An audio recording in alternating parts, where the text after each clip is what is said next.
সাদিয়া মাহজাবিন, আপনি জানতে চেয়েছেন আর্টিফিশিয়াল মেহেদি লাগালে অজু হবে কিনা, বিষয়টি স্পষ্ট করে বললে উপকৃত হব। আর্টিফিশিয়াল মেহেদি লাগালে অজু হবে কিনা এ বিষয়ে আমাদের একটি উত্তর এর আগে আমরা করেছি। সেই উত্তর আমরা বলেছি যে আর্টিফিশিয়াল মেহেদিতে ব্যবহার করার পর যদি আমাদের ত্বকের উপর আলাদা কোনো স্তর পড়ে যায় যেটি পরবর্তীতে খসে পড়ে, তাহলে সেই ক্ষেত্রে সেই রকম মেহেদি ব্যবহার করলে অজু হবে না। এবং তার কারণ হিসেবে আমরা বলেছিলাম যে যেহেতু একটা স্তর পড়ে যায়, তার উপরে পানি যায়, অতএব অজু হচ্ছে না, বিষয়টি এরকম।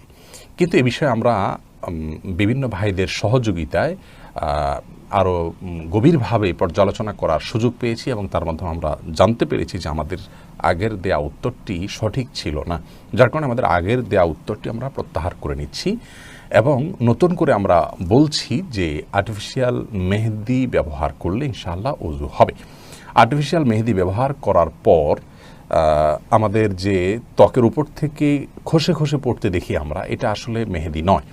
এ বিষয়ে সংশ্লিষ্ট বিশেষজ্ঞগণ এবং বিভিন্ন ওলামা একরাম যারা অনুসন্ধান করেছেন তাদের বক্তব্য, তাদের আর্টিকেল এবং তাদের অনুসন্ধানের রিপোর্টগুলো পর্যালোচনা করার পর আমাদের কাছে পরিষ্কার হয়েছে যে মূলত আর্টিফিশিয়াল মেহেদিতে যে কেমিক্যাল দেওয়া হয়, সেই কেমিক্যালের কারণে অ্যাসিড টাইপ কিছু থাকে, এগুলোর কারণে মূলত আমাদের চামড়ায় যেখানে একটু বেশি পড়ে সেটি, সেই অংশটাতে চামড়া আসলে খসে পড়ে যায়।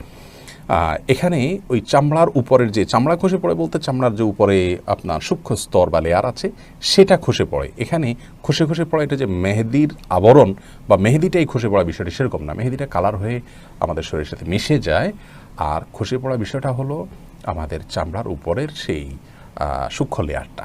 অতএব আমরা আগে যেটি মনে করেছি সে ধারণাটা আমাদের ভুল ছিল, বিধে আমরা প্রত্যাহার করেছি সেটিকে এবং আর্টিফিশিয়াল মেহেদি ব্যবহার করলে অজু হবে ইনশাআল্লাহ বিদিল্লাহ, যদি তার মাধ্যমে উপরে আলাদা কোনো প্রলেপ বা স্তর পড়ে যাওয়াটা প্রমাণিত না হয়। এটা বিভিন্ন ভাবে পরীক্ষা করা যেতে পারে। ধরুন একটা কাগজে আপনি লাগানোর পরে সেখানে আলাদা কোনো স্তর হচ্ছে কিনা আপনি দেখলেন, নাকি শুধুমাত্র কাগজের এপিঠ ওপিঠ কালার হয়ে যাচ্ছে, বিভিন্নভাবে এটাকে পরখ করা যেতে পারে, অথবা আমরা পরখ করার চেষ্টা করব।